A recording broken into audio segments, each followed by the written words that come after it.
Hi everyone and welcome to another Doctor Who figure review by me, Meg Shots, and today you join me for another review of a brand new figure from Wave 1G, and this time up it's another Silurian, and this one is Silurian General Restac, sister of Silurian warrior Alea from the Hungry Earth and Cold Blood. Now I am pretty sure that Restac uses the same sculpt as Alea, but with a few changes such as the colours on the head and also the big red general outfit that she wears, and I'll be talking about that a bit later in the video. But first of all, I'm going to show you some pictures of the packaging she came in.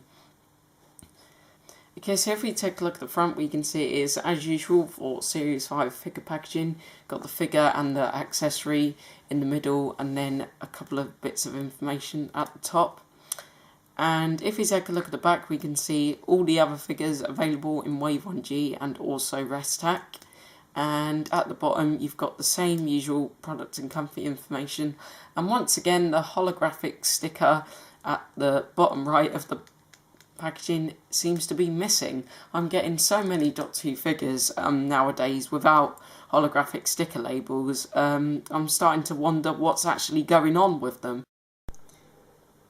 Now, unlike Alea, Restac only comes with one accessory, and that is the heat ray gun, which she used to kill Malachi and Rory. Now, I think the head sculpt for this figure is absolutely fantastic. I'm pretty sure that it is just a repainted version of Alea's head sculpt. The differences with this one and Alea's one is that this one has the fin-like features of the head painted brown, because Restac did have these features a sort of brownish red colour in the episode. She still has a lot of the same green reptilian scales though, which make her look very interesting, and she also features those nice sky blue eyes. Once again, a very good likeness, and on the back we can also see a bit more of the detail. Something that collectors like myself are a little bit disappointed about is the fact that she hasn't been given the scar which goes from above her left eye down to near her nose. I do think it would have been better if this was added to the head sculpt, but I still really like the head. And now we'll take a look at her clothing. I'm pretty sure that the grey clothing of her is just the same as the grey clothing on Alea. However, the arms are a bit different because these arms of Restac actually have two of these circular items, whereas Alea only has one above the elbow. Restac has one above the elbow and also one above each hand. I'm also pretty sure that the clothing on the torso is just the same. It's got those little squares on it with black paint to bring out the detail. Now, something that makes Restac stand out from all the other Silurians is this big red general coat that she wears in Cold Blood. Now, most of it is red, but there is also this nice shiny golden collar which stands out from the rest of it quite nicely. And there are also these shoulder pads at the top which are white, silver, red and also black. And there are quite a lot of creases on the coat, as we can see, and it also goes all the way down to near her knees. If we take a look at the back, we can see some more of those creases and also the red belt which also goes over it and around her entire body. Another thing that is different from Alea and Restac is that Restac wears these silver shiny metallic gloves, whereas Alea's hands are just her normal reptilian hands. Now, Restac's hands are a lot better for holding the gun accessory, as I have said in my review on Alea, and I'll talk about the gun accessory later on in the video. If we take a look at Restac's legs, we can see quite clearly the detail of her chainmail trousers. The detail of the chainmail trousers on my Restac figure is a lot more clear than the detail of the chainmail trousers on my Leia figure, as you can see. So the legs on Restac look a lot better in terms of detail. She does wear the same boots though, and they have these pieces at the top which only go halfway round, but the boots still look quite nice with the creases that they have, and also very lifelike. So in terms of detail, this is yet another very nice, highly detailed Silurian figure.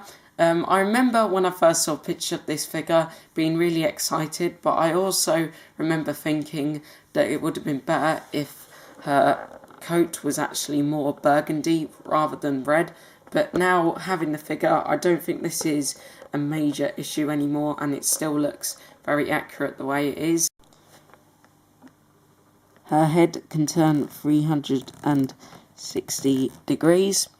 Both arms would be able to do a 360-degree turn from the shoulders, but because the coat is there, they can't actually do that, but they can still go backwards and forwards. Both arms can swivel 360 degrees at the biceps, as well as move up at the elbows, and both hands can turn 360 degrees at the wrists. I think there is also meant to be some waist articulation, but as you can see at the moment, she can't do that at the moment with my one anyway. Her arms can move outwards a bit, but the coat does stop them from going far. They can still move backwards and forwards from the top pretty nicely though, and they can move up at the knees, and both feet can turn. So in terms of detail and articulation, Restac is yet another absolutely brilliant figure. I think that DesignWorks, or the people that have made this figure, have done a brilliant job with making the head sculpt. Once again, I do think it is just the same as Leia's, but it still is really nice. And I think the clothing is very good, especially the big red coat that she wears, and from head to toe, covered in detail once again. And I think that the articulation on her makes her very good for stop motion animations and also Doctor Who figure adventures. Okay, so out of 10, I give Silurian General Restac a very well earned 9.5 out of 10. She is an absolutely brilliant figure.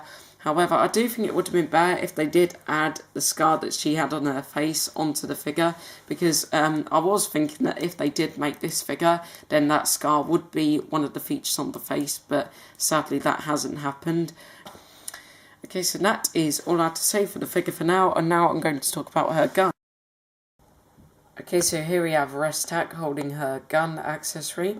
Now, as I said before, Restac is a lot better at holding the gun accessory than a Leia, because Restac has more suitable hand sculpts. Once again, I think the gun accessory is very nice the way it is, has a lot of detail on it, and it certainly is the right shape, and from me it gets a very well earned 10 out of 10. I think in the episodes they were actually a dark grey colour with light up orange bits, but I think that they still look fine, just completely silver. And that is all I have to say for my review of Silurian General Restac. Once again, she is an absolutely superb figure in terms of detail, sculpt and articulation. And with the gun accessory, you can do a lot of scene recreations with her, and you can also put her into a lot of action poses. Okay, so that is all I have to say for this video for now, YouTubers. Thanks for watching, and I'll see you again soon, and Merry Christmas.